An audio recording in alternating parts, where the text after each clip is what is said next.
Hey friends, welcome back to my channel. It is me, Allie. Today I have a video that I am so proud of. I think that this is hands down my most favorite video that I have ever filmed before. I hope that you guys are as excited to watch it as I have been for the past week to film it. Today I have a cozy fall recipes guide for a bunch of different drinks. If you like coffee, I got you. If you like tea, I got you. If you like cocoa, I got you. If you like other things in between, I still got you. We have so many recipes in this video and they all came out so good. If you guys like these types of videos, please make sure to give this video a big thumbs up and make sure to comment down below what your favorite recipe of this video is. Mine is a tie between the brown sugar shaken oat milk latte. That is a Starbucks dupe. There are a lot of Starbucks dupes in this video, and that recipe is tied with the pumpkin hot cocoa. Oh my word, the pumpkin hot cocoa. So good. So now, without further ado, let's just get on into these drinks.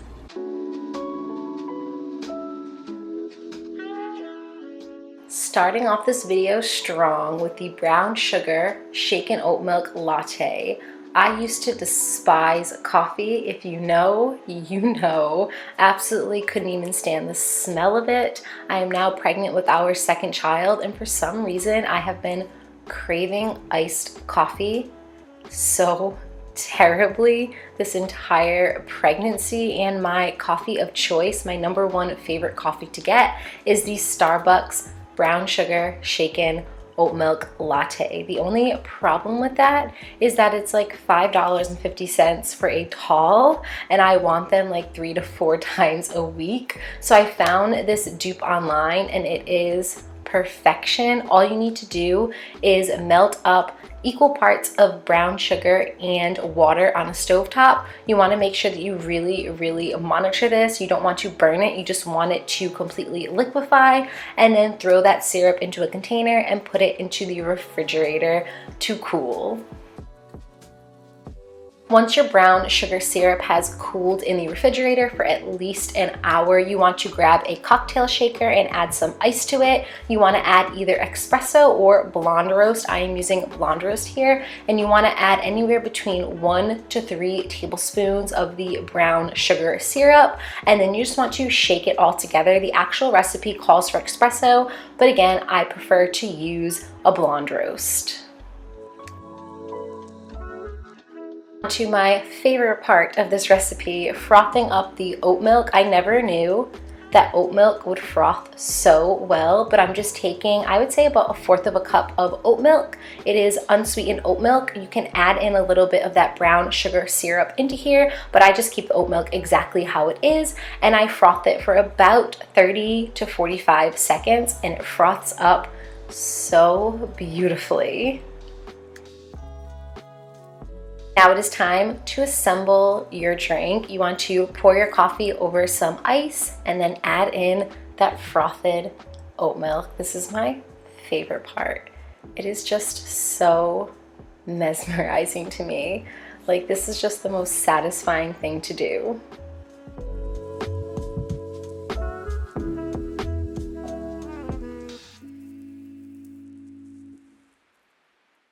This is optional, but I topped mine with a little bit of sprinkled cinnamon, and there you have it, your very own Starbucks dupe for the brown sugar shaken oat milk latte. Perfection.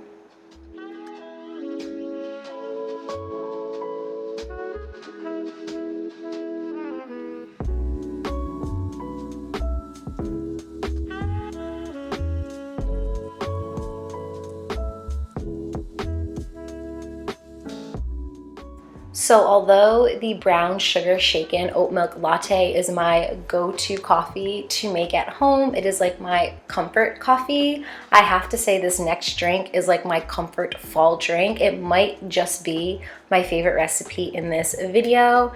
A simple yet decadent and delicious pumpkin hot chocolate. I'm going to link the recipe in the description below that I use for the most accurate measurements of all of the ingredients that you need.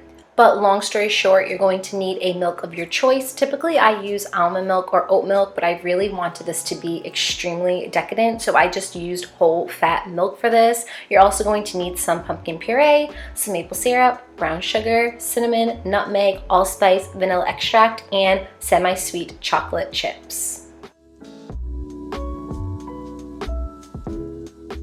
I think the key to making this recipe was constantly whisking it. So every time I added in a new ingredient, I made sure to whisk it really well together. Another thing about this recipe is that you can kind of adjust it to fit how many people you plan on serving. I wasn't planning a bunch of people, so I kind of cut this recipe in half or maybe even into a third. And the recipe did not call for a little bit of heavy cream, but I really wanted this to be decadent. So I added in about a tablespoon and a half of heavy cream. Look at how rich this hot chocolate looks. It tasted just as rich as it looks. Once you pour your hot chocolate into a mug of your choice, by the way, if you guys like any of the mugs or the glasses that I am using, I have linked all of them in my Amazon shop and I will put that in the description below. So yes, once you pour your hot chocolate into the mug of your choice, you just want to top it with some whipped cream and then sprinkle over a little bit of pumpkin pie spice. I daydream about this hot chocolate. Like, I cannot wait to make this again. This is going to be a staple come fall and December. Also, if you prefer a homemade whipped cream over a store-bought canned whipped cream, just stay tuned. I have a recipe for that coming up in just a couple of minutes.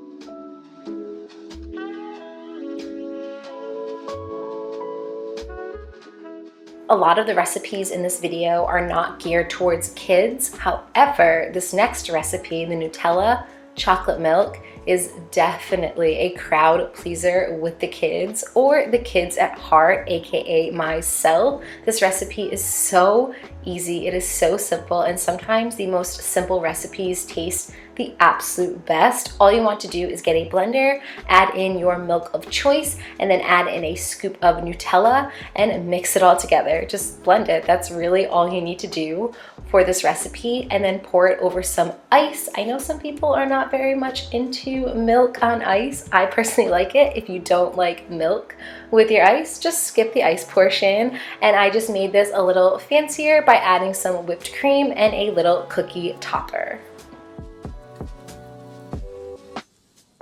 This was my first time experimenting with this recipe, and wow, oh wow, big wow for this Nutella chocolate milk. It was everything that I wanted out of a chocolate milk and more, because it has Nutella in it, and Nutella just enhances everything.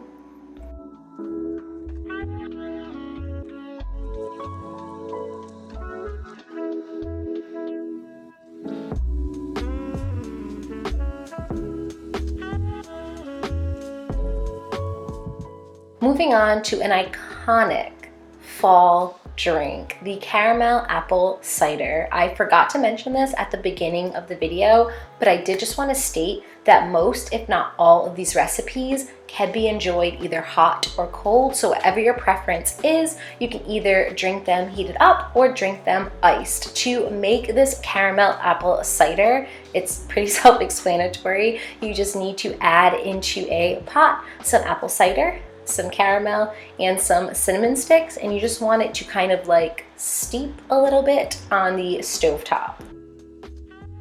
Because this was such a simple recipe, I wanted to elevate it by making some homemade whipped cream. If you've never made homemade whipped cream before, it is the easiest thing in the world, and it tastes a million times better than the canned whipped cream that you can get at the store, which is also delicious, but this is like delicious times 1,000. All you need is 3 ingredients. You need some heavy whipping cream, you need some vanilla extract, and you need some powdered sugar. The exact measurements will be in the description. So once you whip it all up, you just want to take some of that caramel apple cider, place it into a mug, and top it with your delicious homemade whipped cream.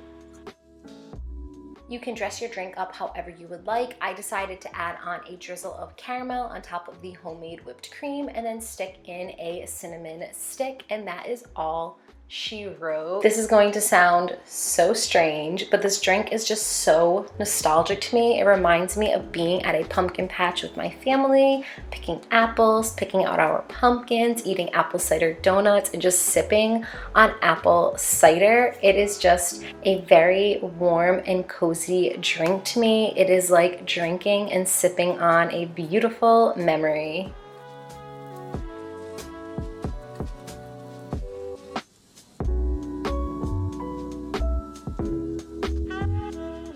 Chai tea lattes were my drink of choice for so long. They still kind of are my drink of choice because they're just delicious. But before I liked coffee, my go-to would always be a chai tea latte, whether that is an iced chai tea latte or a hot chai tea latte. To make this, you can make your own chai mix. I went the easier route. There are some recipes in this video that are quite extensive, and then some of them are definitely a little easier. If you decide you want to try this recipe out, but you want to make your own chai tea mix, go for it. I applaud you. I was just going for a more realistic approach with this recipe because, in all honesty, these drinks are really fun to make specialty. However, most of the time we're either making them before work or we are making them on the go. So sometimes an easier, quicker recipe is just as good. For this recipe, I just brewed up some chai tea using a tea bag, and inside of the mug that I put the tea bag in to steep,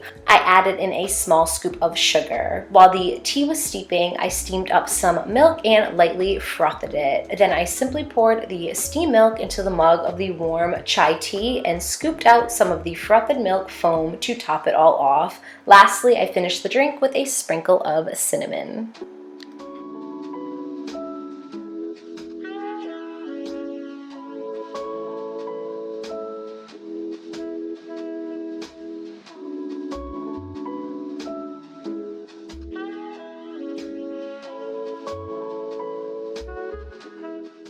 Chai tea lattes just hit so different in the fall time. However delicious they are in winter, spring, or summer, they are just so much more elevated during the months of autumn.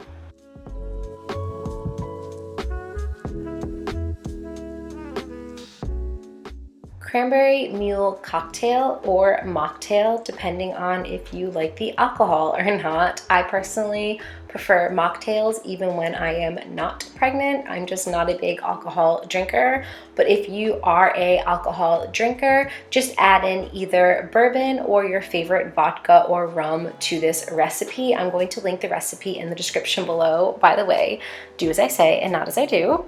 I put this in a shaker, which was a big no-no. You don't add carbonated drinks to a shaker. This is what happened. You ready? Right, yep, there we go.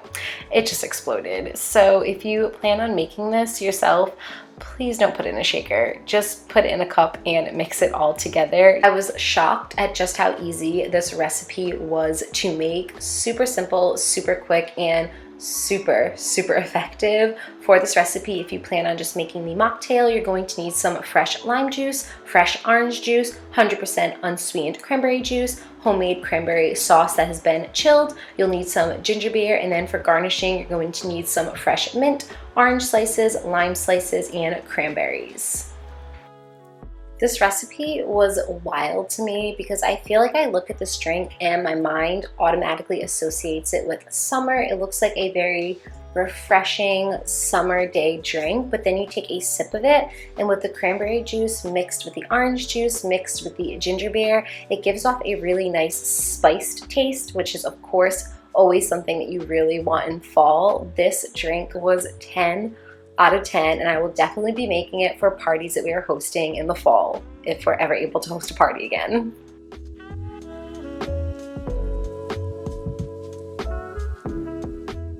Maple pecan latte. This recipe is in my top 3 recipes for this video, but spoiler alert, full disclosure, this recipe is dedication. There is a lot of steps to make this maple pecan syrup, but it is so worth it. I was literally just licking the syrup off of the spoon before I used it for the coffee. It was so good.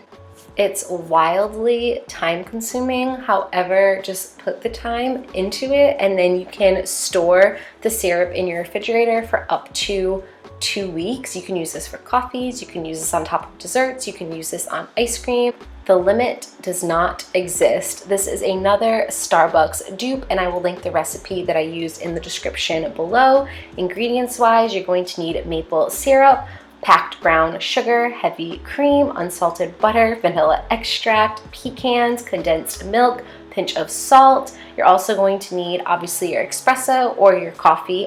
I once again used a blonde roast, and then you're going to need your milk, and you'll also need some whipped cream for topping and some pecans that have been candied for garnishing. The only thing that I steered away from this recipe, they wanted you to make a pecan butter. I decided against that. I decided just to put the pecans right into the syrup mixture and let it steep in there, and then save the pecans for later to top your latte with or to just eat right out of the pan. This is a judgment-free zone.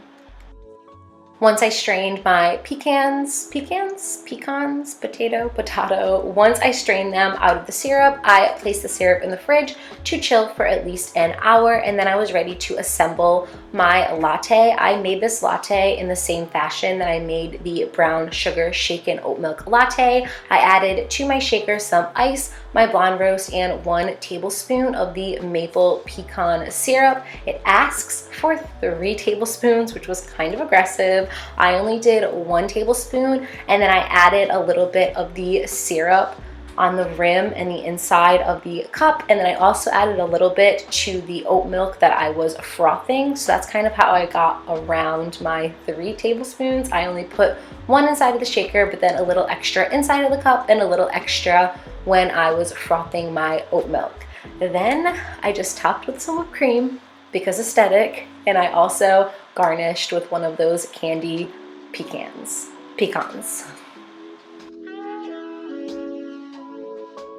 This recipe is a serious commitment to make, but wow, oh wow, is it so worth it. Very time consuming, but very, and when I say very, I mean very, with a capital V, worth it to make. Try it now and thank me later.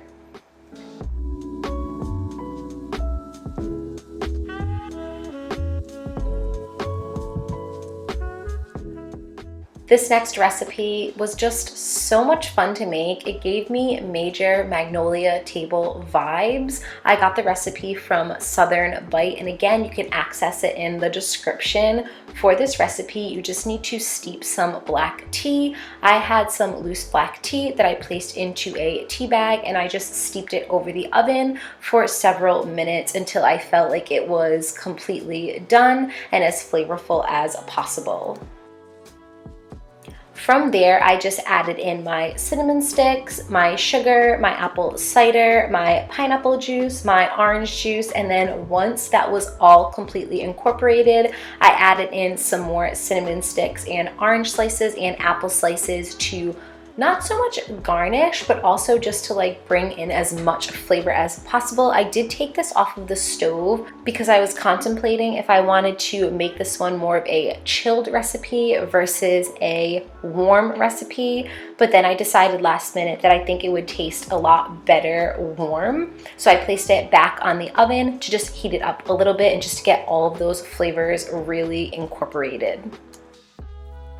When I was making this recipe, I cannot even describe to you, there are just not enough adjectives in the English dictionary to truly depict how amazing my house smelt while making this. So make this like partially because it is delicious, but also make it just to make your house smell like an actual fall dream.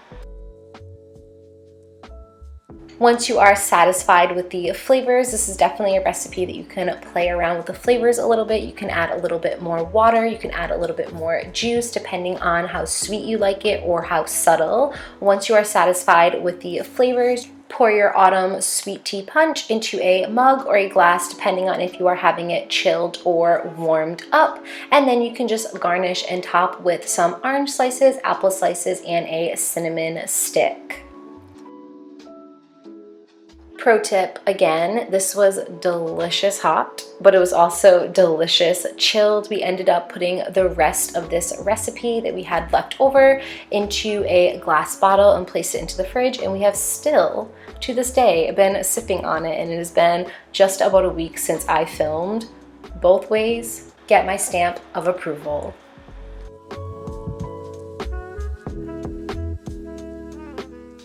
If you are looking for a Wizarding World of Harry Potter Butterbeer Dupe, I got you. This is a recipe for you. However, I have to be honest with you, some of the ingredients are very expensive / very hard to find at local grocery stores. For example, the recipe calls for butter extract as well as butterscotch extract, and those are nearly impossible to find in the grocery store, let alone just butterscotch in general. I had to go to so many different stores, and so many stores just did not have a butterscotch. But once you are able to find all the ingredients, I will link the recipe that I used in the description below.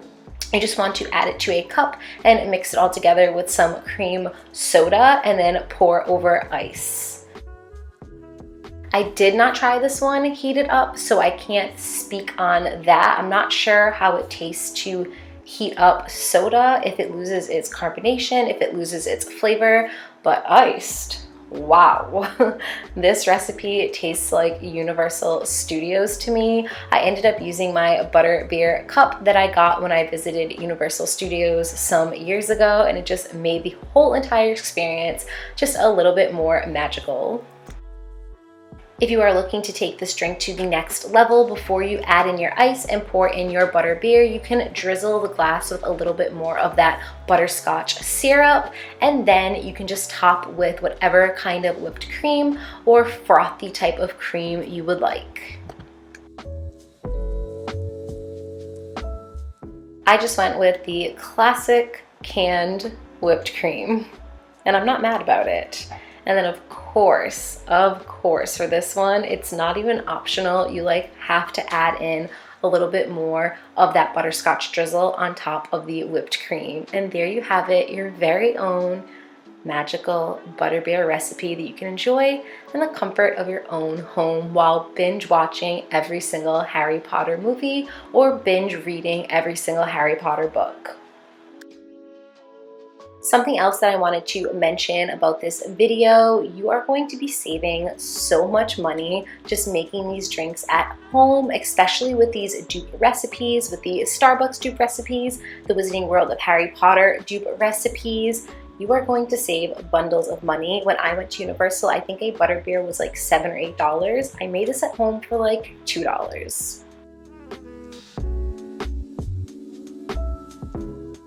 We of course had to end this video with a pumpkin spice coffee recipe of some sort. Now hear me out.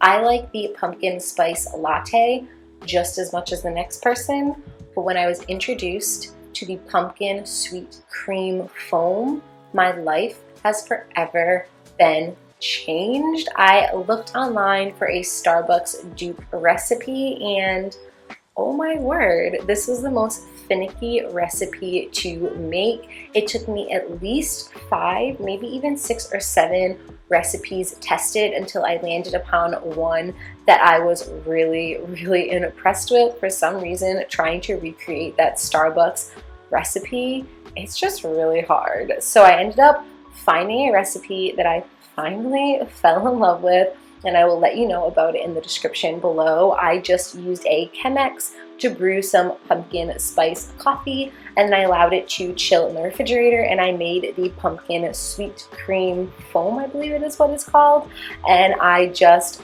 frothed it up and then added it to my pumpkin spice coffee. To be honest with you, I actually made like a hybrid recipe for the pumpkin sweet cream foam. So I will link my personal recipe in the description below. I took different components from different recipes. I will link the actual recipe as well that I mostly followed, but I did add in little touches from other recipes as well. So just check out the description if you guys want the exact measurements of what I personally did. But this is how the final recipe came out of this video. I had way too much fun filming this video. I really hope you enjoyed. I'm not getting ahead of myself, but I'm already looking forward to filming a winter version of this quote unquote, maybe I'll make this into a series. Thank you guys so much again for watching. Stay cozy and send me pictures and messages if you guys try out any of these recipes for yourself. I love you to the moon and back. Hope you're having a beautiful day, and I look forward to talking to you all soon. Happy pumpkin picking!